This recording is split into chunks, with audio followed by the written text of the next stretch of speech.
All right, today we're piecing together an absolutely epic story.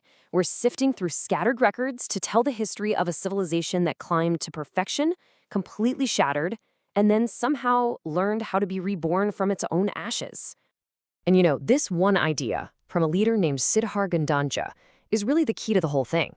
It's the philosophy of a people who found their greatest wisdom not in their success, but in an absolute world-ending catastrophe. So let's trace this incredible cycle. We're talking creation, destruction, and then renewal. And we're going to start where every story does, at a new beginning. So after this devastating event they just call the collapse, the world wasn't just rebuilt, it was completely reset. And get this, the very first law wasn't written down in some book. No, it was broadcast as a pure, resonant tone that literally recalibrated reality itself. This new order, they called it the Concordat, was founded on a simple but totally radical idea. Government wasn't a pyramid of power anymore. It was a shared harmonic resonance, a vibration that connected everyone and everything. And out of this harmonic reset, a new society rose up, one dedicated to hyper-efficiency, the Ori Dominion. Imagine a massive technocratic state operating under the endless light of two suns, all guided by a single principle: perfect function. What's so interesting is how their politics just completely reflected this obsession. The government was this complex machine of different parties, right? But look at their mottos: build to endure, measure all, trade is truth. They weren't really arguing about beliefs, they were arguing about optimization. It was all about order you could measure above everything else. In this relentless chase for perfect function, it hit its peak with something called the Plates and Gates Act. This law basically absorbed almost the entire private economy. We're talking a staggering 94% of all industry. Everything from your phone manufacturer to your local supermarket, it all became part of the state. But here's the thing about a system that's so rigid, it's also incredibly brittle. The pressure from different ideologies, different ideas about how reality itself should work, it finally ignited a conflict unlike anything in history. Yeah, this was not a war of armies fighting over land. No way. This was a hyperwar, a war of entire realities.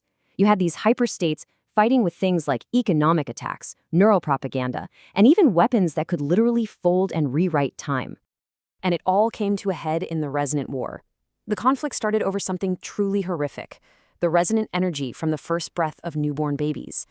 From there, it just escalated into absolute terror until it compressed decades of fighting into one single, devastating 2-hour event that ended with reality-bending annihilation weapons.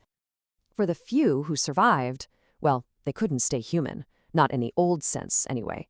The sheer physics of the war forced an evolution, a transformation that pushed consciousness way beyond the limits of a physical body. So how did humanity adapt? They literally shed their physical forms.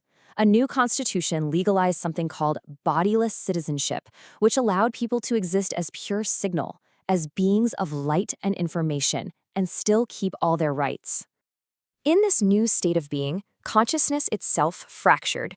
Every citizen had to learn to navigate 4 different layers of themselves: a high self that remembered everything, a rational middle self, a fragmented, instinct-driven low self, and an anti-self that was literally born from the paradoxes of the time war. And this next part just perfectly captures the huge cultural shift. A global vote was held. The method? It's amazing. Every citizen simply exhaled into a planetary grid. And with that single collective breath, they officially retired the age of rigid function and started a whole new era of fluid, expressive form.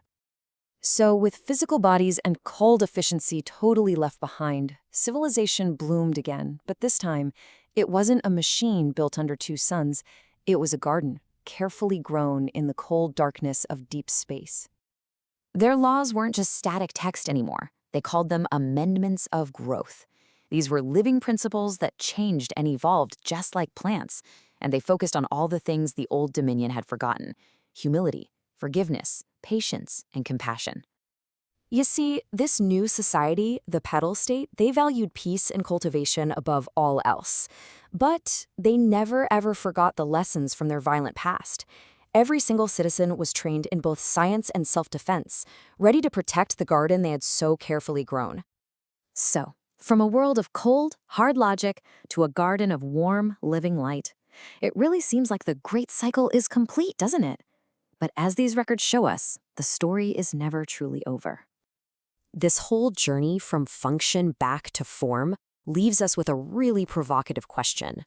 After a civilization has perfected reason, and then it's perfected grace, what in the world could possibly be the next turn of the wheel? The archives only give us one tiny, cryptic hint, a single coordinate on a cosmic chessboard, an offered move in the great game, and it's labeled simply A1, kindness ignition. Maybe, just maybe, the next cycle isn't a reaction to the last one, but something completely new.